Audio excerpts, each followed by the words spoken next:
My guest is Judy Fyfe from St. Vincent de Paul. Nice to see you again. Lovely to be back. So you have some things going on.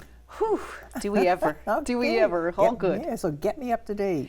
Well, if you've driven by our building site at Bagot and Charles, you will see that lots of work is getting done. Over the winter, Anchor Concrete has built the cement structure that will soon be able to be placed on the site, and then full steam ahead. We are hoping to be in our new facility this spring coming up. Really? Yes. Wow. Yes. That is. So I'm not clear on what it is. What are they doing? So Anchor Concrete through Lodestar Building Systems. It's a concrete structure. I liken it to Lego blocks. Oh. And they will be used with a crane, put into place, and then the fit and finish will go on. And the building will be up in just a matter of days. Oh my gosh. Yeah, it's quite exciting. So if anyone's interested, they can drive by and see the structures. They're in the neighborhood, ready to be placed for when the groundwork is done. I think I just might do that. I think you should. It's quite exciting. Wow, that is really interesting. Yeah. So this is how big? So it's 15,000 square feet. Wow. Big difference from where we currently are operating. Because now you have how many? Yeah. Like a whole lot less than that. Yeah. Like, I mean. So we have a very small building at the front that we are serving on average 189 meals a day from. Wow.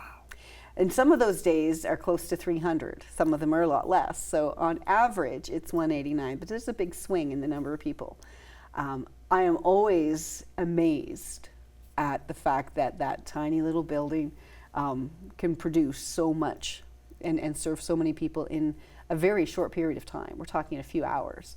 It really is great. It is. And the kitchen is like Tiny. tiny. It's a galley kitchen, really. Yes.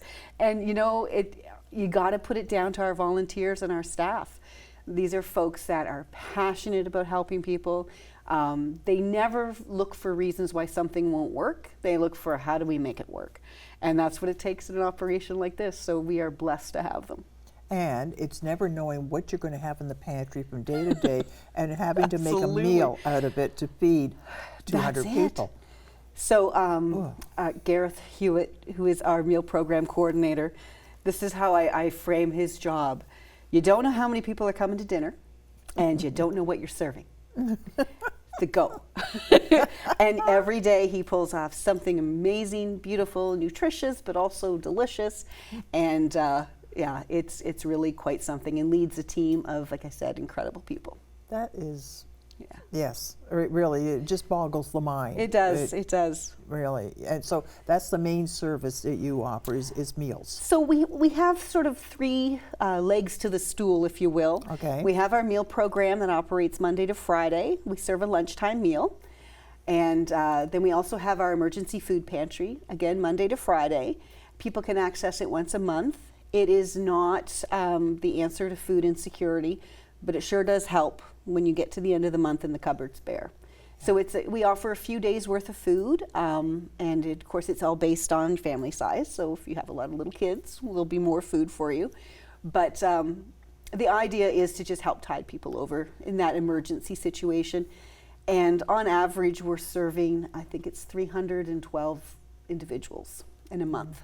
My God, and that's the food pantry. That's the emergency food pantry. Wow. We also have our clothing warehouse, which has free clothing and books and household items. Again, everything we do is free of charge.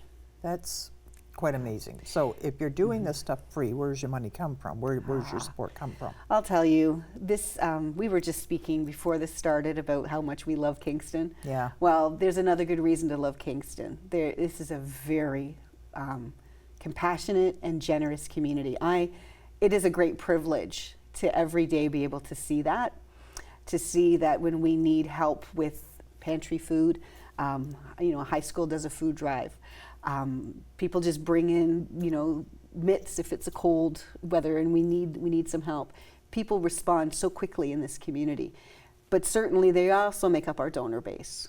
We have the occasional opportunity to get a grant through a foundation, sometimes a government initiative, by and large, it is individuals, local businesses, families that say, yeah, we want to make sure we help our neighbor. So it's beautiful. And on top of all that you've built a new building. Yes. Yes. Yes. So what's going to be better, improved, or over what you're already doing? Right. What are you going to be doing more of? Well, I'll tell you, we're an agency that doesn't stray far from our mission. We know who we are. We've been the same for a lot of years, and we're good at what we do. But there's a lot of people in this community that are really good at what they do. So our model is to create a St. Vincent de Paul Community Center. We'll stick and do with what we know best: a food pantry, a meal, free clothing and household items. But then open our doors to other agencies that are experts in what they do and welcome them in to provide services to our clients while they're there accessing the practical assistance that we offer. So it's through partnerships that we aim to enhance the services that are available to our clients. Give me an example. What are some of the other services that you kind of expect that you'll Sure. We want to offer more access to our services to youth in our community. I think that it would be nice if they had their own evening, for instance, to come and get clothing and maybe have a meal together and help create community there, and maybe deliver some programming through some of the local agencies that work with youth and use our new facility for that. We not only have a dining hall that seats 120 people, we also have a multi-purpose room that'll be cozy and warm and comforting to sit in, so that groups and supportive groups can take place in that environment.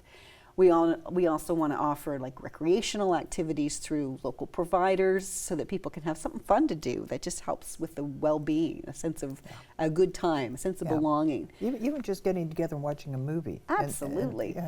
Yeah. You know what? In a time where we're so connected through social media, people are the loneliest they've ever been, and we see the numbers, and we know that the health consequences of social isolation are real, and there's so much we can do to bring people together, so many opportunities, and I really do think that it'll affect our community in such a positive way.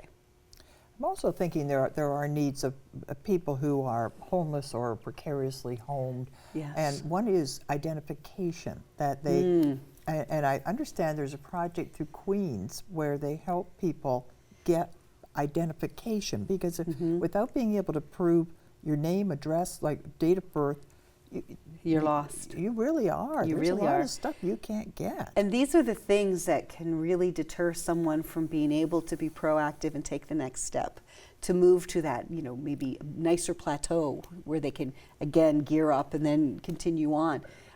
These things are barriers to people moving forward, and anything we can do to help facilitate that. So if there's space that's needed to offer an identification clinic, give us a call. We'd be happy to help facilitate that. Another one that comes to mind is tax returns, because often people who have very limited income think, well, I don't want to do a tax return, but there might be money coming to them. They may be entitled to money, but you've got to do a tax return to get that. You do. And it's hard. It's hard to think of some of these mundane taxes that are tasks that we do that are kind of annoying for most of us, but they're really difficult to manage if you don't know where your next meal's coming from, or you don't have a place to sleep that night. The last thing you're going to worry about is some of these sorts of tasks that we all have to do. So making it convenient, accessible, available, at a place that you're already familiar with, that you already feel comfortable, that you already feel that you have a relationship with, is a perfect use of this space. And that's what we're looking forward to offering. So again, that would be something we would welcome. So sad to say, but the numbers are not getting better. No. They're increasing. It's true. I don't know what the solution is, but it's bad. It's really, ever since the pandemic, things have just got so much worse. It's so interesting you say that, because I was reflecting on the years through the pandemic, and they were just like a blur. It's hard to remember. Did it happen in this year, or was it the next year? And everything in my world is, it was before the pandemic, during the pandemic, or after the pandemic. That is how I time everything. Exactly. But what we were talking about at work is how much we were thinking, okay, we're through the pandemic. Whew, we can take a breath and rejig and go forward. But then we were hit with the incredible high cost of food. And that has been an enormous challenge for, obviously, everybody as individuals and families, Right. but then also for food providers who, saw their revenue go down because people didn't have discretionary income when they were hit with these high food prices. So our revenue went down. The food that we were purchasing cost more, so we were putting out more money. And then because people were experiencing that, we had more people coming for food. And so that's like a triple storm there. And it was a struggle. And to be honest, last year we ended in deficit for the first time since 2013. Oh, scary. And that was hard. Now, the good news is, again, Kingston's been good to us. We've had some years of surplus, so we were able to manage it and, again, sort of retool for this year and stay on top. But we were kind of blindsided. And again, thank goodness we have a responsive community that was able to donate food and help us get through it. But you could still use more. And if somebody wanted to donate, Sure. how can they go ahead? Well, they can call us at 613-766-8432 or visit our website at www.stvincentdepaulkingston.com. Thanks for getting me up to date. Happy to do so.